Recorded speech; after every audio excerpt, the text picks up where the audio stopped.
სალამი მოგესალმებით, ვაგრძელებთ ჯონ მაკარტურის საუბრების ქართულ ენაზე ატვირთვას. ეს არის ბიბლიური კითხვები და პასუხები. შემდეგ კითხვა ძალიან საინტერესო არის და ეხება ისტორიულ ფაქტს და მე მგონი ჩვენ არ შევხებივართ ამას. მე მახსოვს ბატონ ჯონის დისკუსია რობერტ სპროულთან, რომელიც არის პრესბიტერიანული ტრადიციის მიმდევარი, იყო ყოველ შემთხვევაში ის გარდაიცვალა და მათი დებატები მახსოვს მე ბევრ საკითხთან დაკავშირებით. ერთ-ერთი იყო ჩვილების ნათლობა და ასევე მარტინ ლუთერზე წარმოდგენა, ჯონ კალვინზე წარმოდგენა, ზიარებაზე და ზუსტად ამაზე არის ახლა კითხვა ლუთერზე და ლუთერიანიზმზე. და მე მგონი ძალიან საინტერესო იქნება თქვენთვისაც, იმიტომ რომ თქვენთანაც არის ლუთერანული ეკლესია. და მიხვდებით ძალიან ბევრ მსგავსებას, იმ გაგებით მსგავსებას, რა ხდება, როდესაც ადამიანები ქრისტიანობას აქცევენ სახელმწიფო ან ერის ინტერესების დაქვემდებარებაში. და მას აკეთებენ ადამიანები. ეს არის მართლმადიდებლობის ტიპიური, რა ქვია, მაგალითი, ოღონდ მართლმადიდებლობას როცა ამბობენ, ბევრს ხედულობიდან რჩებათ, რომ ყველა ქვეყანა, ყველა სახელმწიფო რაღაცა თავის ელფერს აძლევს მას. ამიტომაც ისინი ცდებიან, როცა მაგალითად ამბობენ, რომ ჩვენ კათოლიკებს არ გავართ, ჩვენ არა გვაქვს ერთი ცენტრი და ჩვენ ვართ ჭეშმარიტი ეკლესია, არანაირად არა. თქვენ კარგად უნდა შეისწავლოთ ბიბლია, რომ ნახოთ, რამდენად ქრისტიანულია მართლმადიდებლობაც. გასაგებია, კათოლიციზმი უფრო ადვილი გასაკრიტიკებელია და მან უფრო ბევრი შეცდომები შეუშვია, იმიტომ რომ უნივერსალური იყო და მთლიანად აკონტროლებდა მთელ მსოფლიოსაც, ხომ? იცით პაპები რა დღეში იყვნენ. და რაც შეეხება მართლმადიდებლობას, ჩვენ ხელოვნებიდან არ უნდა გავუშვათ, რომ ამას აქვს თავისი სპეციფიკა და იმაში არის რაღაცა საერთო, რომ ნახეთ კათოლიკური თუნდაც ქვეყნები ერთმანეთთან საერთონეს ნახულობენ, როცა მართლმადიდებლობები ნაკლებად. ხედავთ, ესეც ხომ კათოლიკური დამსახურება გარკვეულწილად, რომ აღიარებენ და ისიც დომინანტი იყო სოფლიოში, მაგრამ უფრო წინწასული არ იქნებოდა საქართველოს, რომ აიღო დაეჯერებინა სულხან საბასთვის, თუნდაც ევროპის ინტეგრაციისათვის, გესმით? ესეც ვერ გააკეთა. და აირჩიეს ის, რაც იყო ბიზანტიური, მერე ბიზანტიური რუსები ირჩევენ, მერე რუსები საქართველოსთან იცით, ხო? იმპერია და აქ უკვე ინტერესები ემთხვევა. და ბუნებრივია, რომ ის დომინანტი, რომელშიც ძალა აქვს, ის დომინაციას აკეთებს. შენ კიდე ამას ეურჩები და გამოდიხარ ძალიან სულელ მდგომარეობაში, მართლმადიდებელი მართლმადიდებლებს ებრძვის, აი რაც ხდება რუსეთში და უკრაინაში. და ეხლა რომ გავალოთ პარალელი, ხო? გერმანელებმაც და არა მარტო გერმანელებმა, სკანდინავიურმა ქვეყნებმა რომ დაიტოვეს და მართლაც ერთმანეთთან ეხლა უნისონში არიან შედარებით სკანდინავიური ქვეყნები, გერმანია, ჰოლანდია და ყველანი, ვისაც აქვს ეს ლუთერანობა დატოვებული და ნახეთ ეროვნული ხასიათი მიცეს, იმიტომ რომ რომაულ ეკლესიასთან არ უნდათ მას ასოცირება. ასევე მოხდა დიდ ბრიტანეთში. დიდი ბრიტანეთი ანგლიკანური, იმიტომ რომ ეს დიდი იმპერია ხდება, ყველა თავის იმპერიებში ანგლიკანურმა დაიტოვა თავისი ანგლიკანიზმი, რომელიც არის რაღაცა ტყუპისცალი, ესე ვთქვათ, კათოლიციზმის. ოღონდ ქვია ანგლიკანური, გესმით? მაგრამ შედარებით მაინც რო შევადაროთ სიმართლე ვთქვათ, ხო, მე ანგლიკანურ სივრცეშიც ვნახე ბევრი ქრისტიანები, რომლებიც ბიბლიას უფრო კითხულობენ ვიდრე კათოლიკეები, ესეთ იყო ფილ ჯონსონი და მისი ძმა პეტრე ჯონსონი ავსტრალიაში და დიდ რეფორმაციას ეწეოდნენ ისინი იქ, მაგრამ დარჩნენ ანგლიკანურში, გესმით, ფორმალურად. აი როგორც მარტინ ლუთერი ბოლომდე დარჩა კათოლიკე. კათოლიკე მღვდელი დარჩა და კათოლიკური ის არ დაუტოვებია ფორმალურად, უბრალოდ აჯანსაღებდა მაგას. გესმით, მაგრამ ძალიან ბევრი რაღაცა ახლა ნახავთ რა იყო მისი დიდი დამსახურება ისტორიაში, ქრისტიანობის ისტორიაში და ასევე არის ნებისმიერი ჩვენ რო ავიღოთ, ხო? და გუშინაც ვფიქრობდი, რომ რელიგია გასაგებია, რომ უნდა იყოს სახელმწიფო სამსახურში, რელიგია. და გასაგებია, რატო აქ ინდოეთს ესეთი რელიგია, ისლამს ესეთი რელიგია, ხო? რეგენიც რო ჩემულობენ, რომ ის საყოველთაოა ისლამი, ხო? იცით და აი ეს ქრისტიანობა არანაირად არ შეიძლება იყოს. ეხლა რო ამბობენ იუდაიზმიც არ იყო ნაციონალური. ეშლებათ მაგათ, ხო? ცოცხალი ღმერთი სადაც იყო, ის არ იყო. ის უბრალოდ ცდილობდა ღმერთი, რომ მესია მოსულიყო ამ ერში და ეს ერი ყოფილიყო გარკვეული პოსტალიონი, მისი გზავნის მაცნე სხვა ერებში. ამას ქონდა დანიშნულება და მით უმეტეს ქრისტიანობა როგორ შეიძლება რომ ნაციონალური ან პატრიოტული რაღაც სახელმწიფო ჩარჩოებში მოათავსო. ეს არის დიდი მკრეხელობა და იმიტომ ვიღებთ მე რასაც ვიღებთ, ხო? ქვეყანასაც არ ადგია ეგა, ქვეყანასაც, ხო? და მით უმეტეს ინდივიდუალურ სულისხნას მარადისობისათვის. ეს მინდოდა უბრალოდ შესავლის სახით მე თქვა.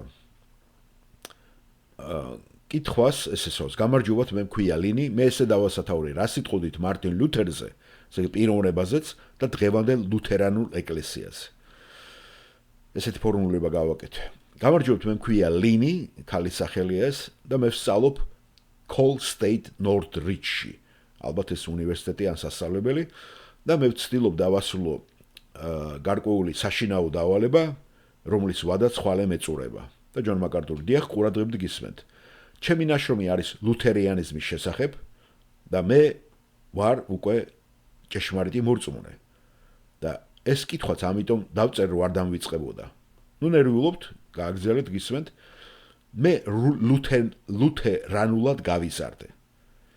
ახლა ამ ნაშრომის მეშვეობით მე ერთგვარად მინდა რომ განვიხილო ლუთერანული რწმენა და ეს არის რაღაც გარკვეული საკვლევი ნაშრომი.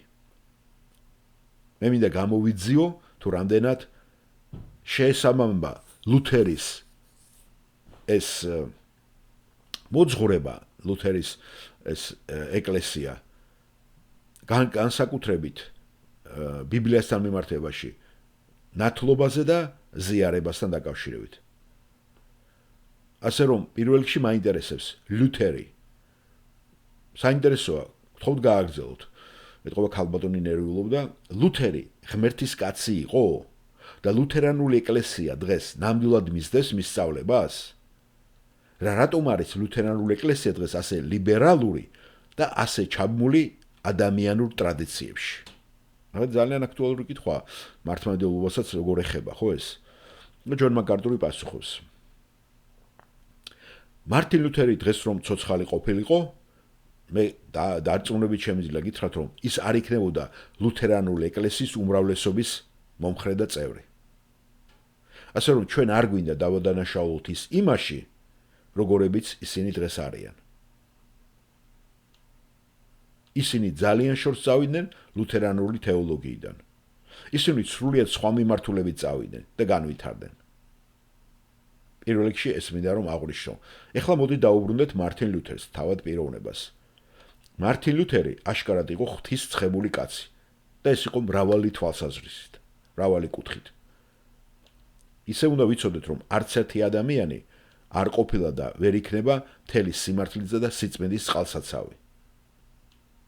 მარტინ ლუთერი იყო კათოლიციზმის წლებისა და წლების განმავლობაში მისი პროდუქტი. მარტინ ლუთერი ჩამოაყალიბა კათოლიკურმა სოფხედელობამ, კათოლიკურმა ეკლესიამ. და რაც ასწავლის მასში მოხდა, ეს არის ნამდვილად ღმერთის ხელი. ეს მისი ნაშრომია. ამას ის საკუთარი ძალებით ვერ შეძლებდა, რადგან კათოლიკური სოფხედელობა, რომელიც მასში იყო ჩასხმული, იყო აბსოლუტურად დომინანტი, დამთგუნველი და ძლევამოსილი. მაგრამ როცა კი მან დაიწყო ბიბლიის კითხვა და დაწერა კომენტარები რომაელებზე, რომაელების მეშვეობით მან უკვე გადააფასა მთელი ბიბლია და მიხვდა, რომ სულის ხსნა და პიროვნების გადარჩენა ეს იმ დოქტრინით, რასაც კათოლიკური ეკლესია და მოძღვრება ასწავლიდა, სრულიად შეუძლებელი იყო.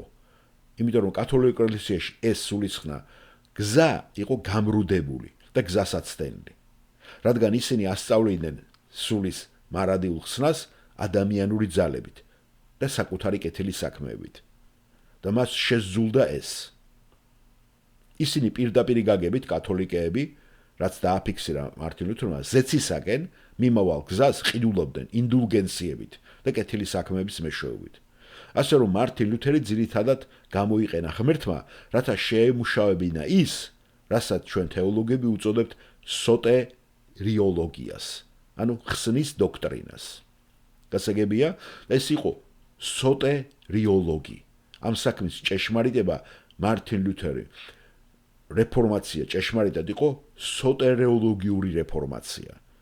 რომელიც არასოდეს ვიმეორებ შეხებია ეკლესიოლოგიის სფეროს, ანუ ეკლესიის დოქტრინას.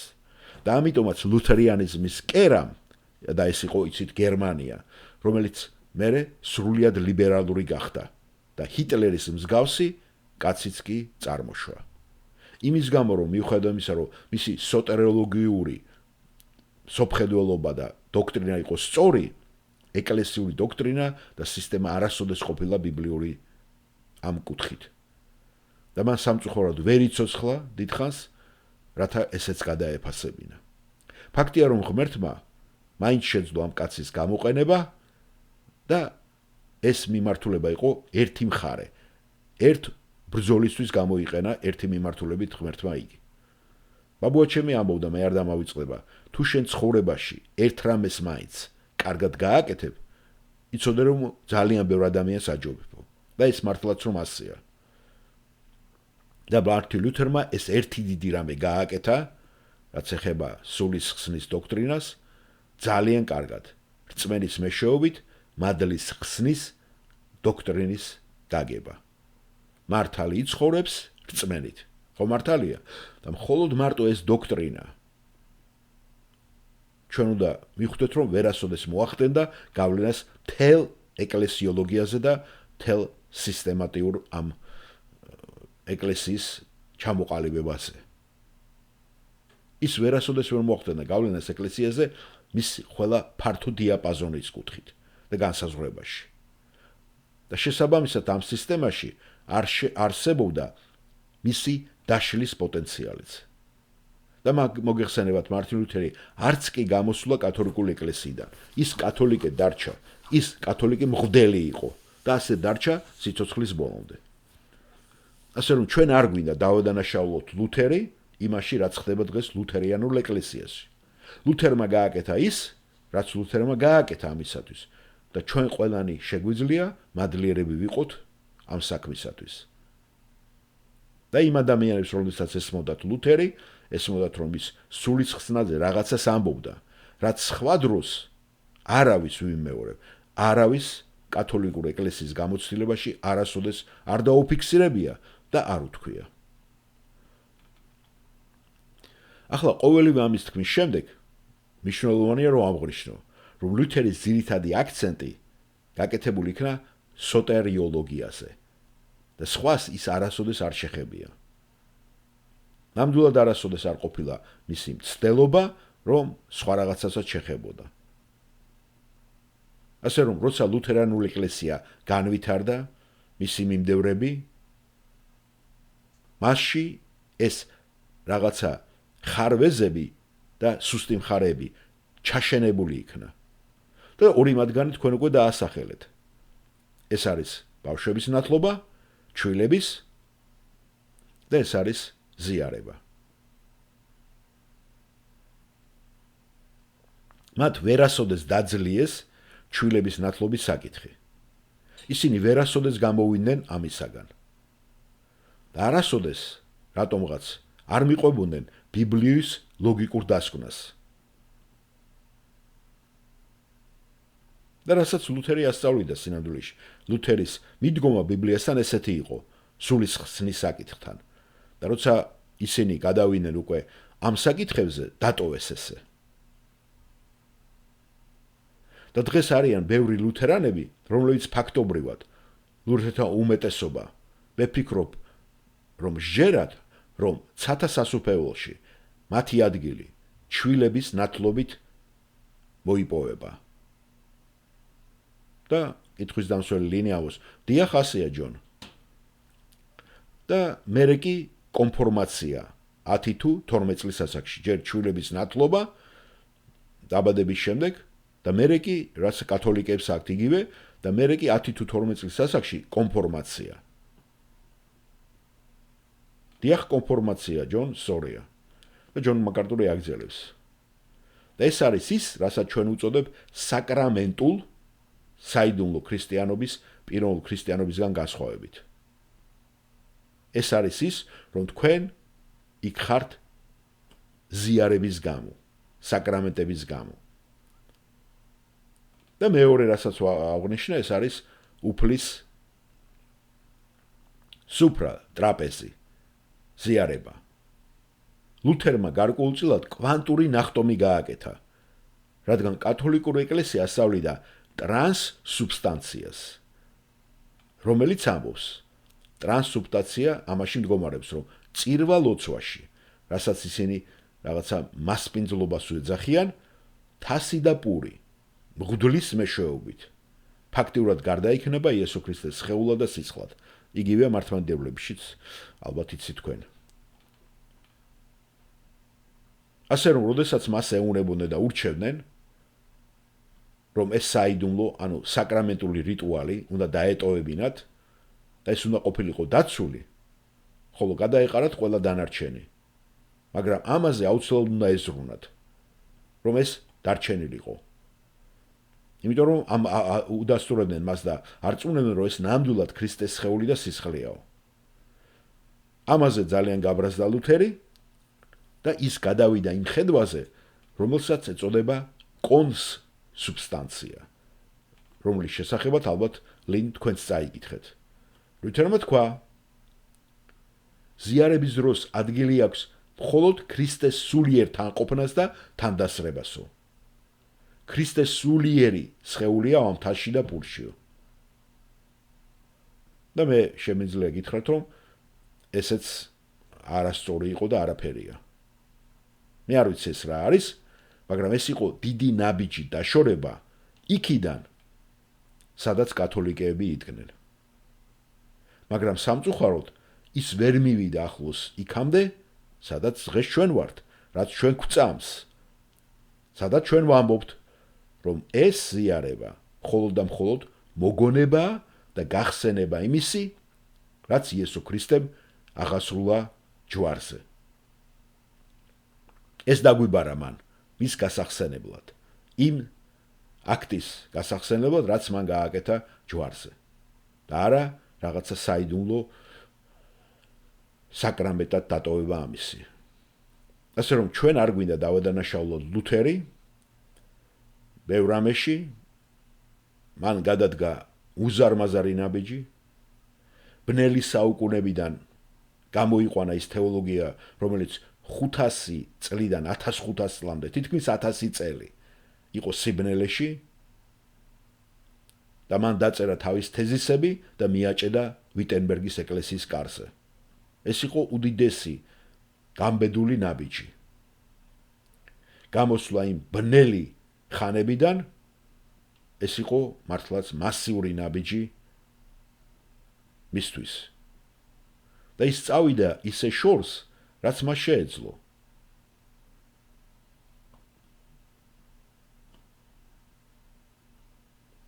სამწუხაროდ ზოგიერთი ლუთერანი ადამიანი მორწმუნე უფრო მეტად ყურადღებას აქცევს თავის ფესვებს, ნაციონალურ ფესვებს და მარტინ ლუთერს უფრო მეტად ციტირებენ ისინი, ვიდრე ბიბლიას.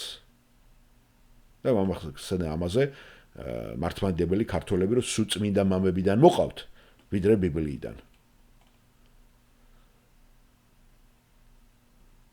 და უნდა აღვნიშნო, რომ მარტინ ლუთერი გარკვეულწილად შეზღუდული იყო ამ გაგებით, რომ შეხებოდა ყველა ამ სფეროს ეკლესიოლოგია მხედველობაში, მაგრამ ის ნამდვილად პიონერი იყო იმ ბნელი ხანიდან, რომ რწმენის დოქტრინა ესე კარგად წარმოაჩინა და ჩამოაყალიბა. გასაგებია, დიახ, გმადლობ ჯონ, გასაგებია.